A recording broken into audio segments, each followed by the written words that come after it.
Let me begin by telling you a little story of myself.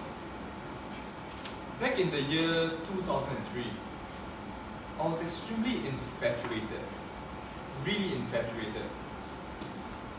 There was one night, I lay in bed, I couldn't sleep at all.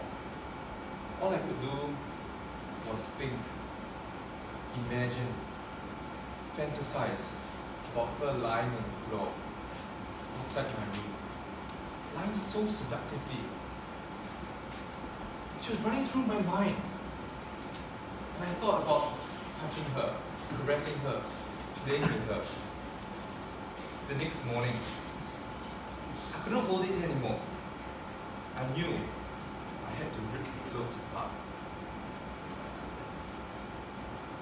With gumption, I tore apart the wrapper of my first ever Lego set. Ladies and gentlemen, fellow Toastmasters, this was my first ever Lego set, Lego Castle. 1,023 pieces. This was my pride when I was young. This was the only pride I had in my primary school, because I was not gifted in anything, but I knew that I had a Lego set somewhere at home. The funny thing is, recently I realized that I should go back to playing Lego. And if you look at it here, you see that the age is from 7 to 12 years old. Just last month, I looked at my box again and I told myself, hey, you know what? I think I can do better than that. And you know, Lego boxes all come with a manual, right?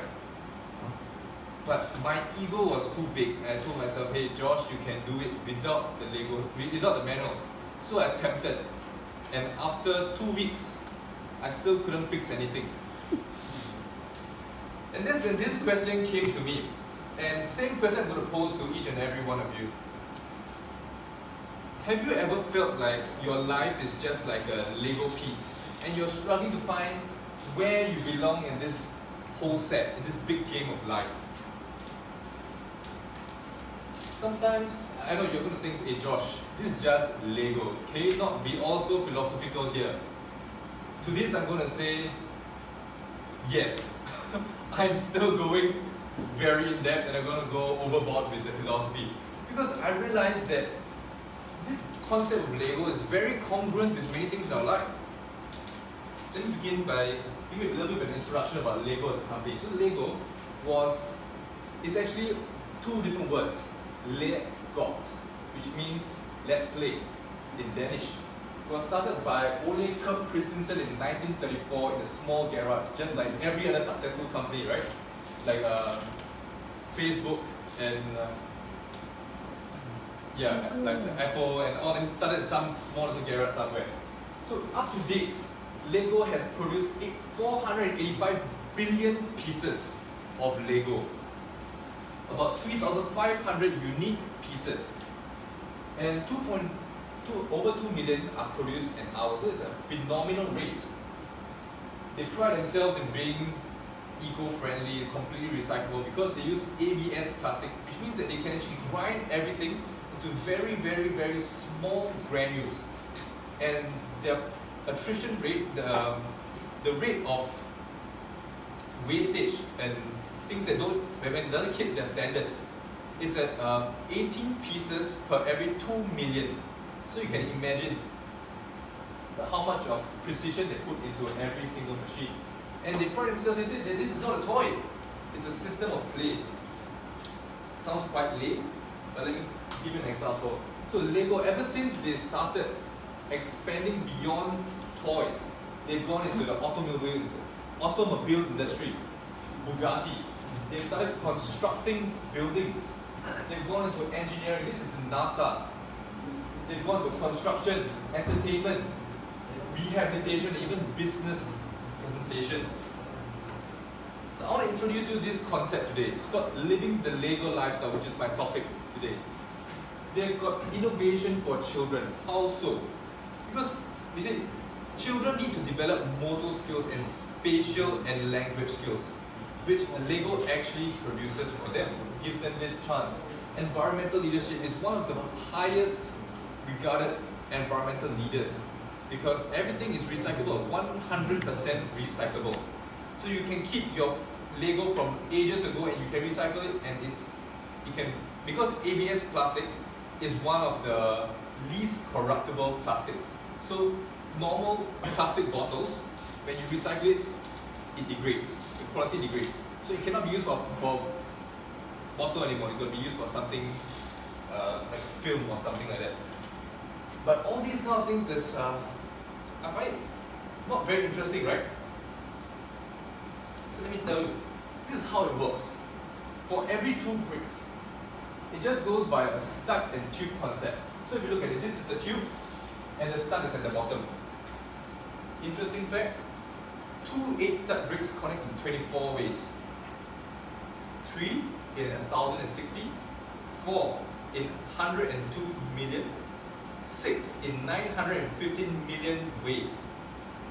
What does this teach us? I realized that, hey, you know, with friction and a rigid structure from the stud and tube, it creates flexibility and unlimited possibilities. 915 million ways to do things just with 6 bricks.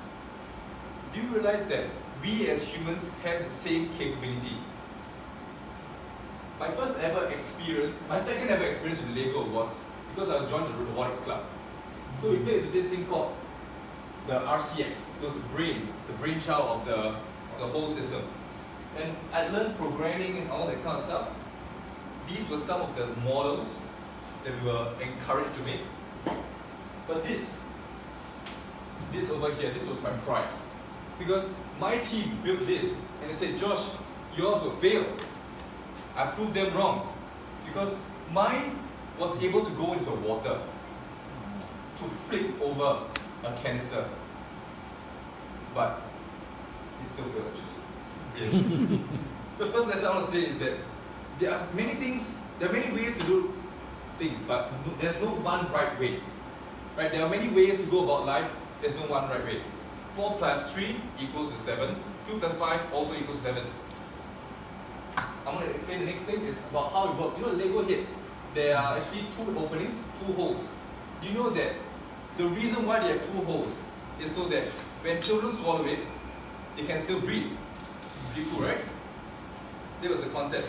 The second interesting thing is that Lego and Duplo, different concepts altogether, they can still fit.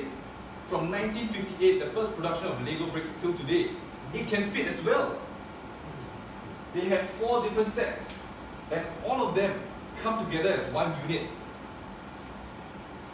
This tells us that our actions should start with why, not with what. Because what it builds.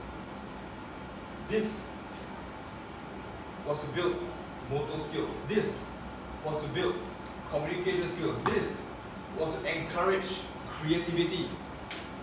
But that was what, that was the intention, but not why. So the why was to connect with the world. It was allow us to connect. Because each and every one of us, 1 in 6-7 billion people, we all have one common goal: connection with each other. So in conclusion, these are the 3 points. There are many ways to do things right. There are many ways to do things, but there's no one right way. Our actions should start with why, not with what.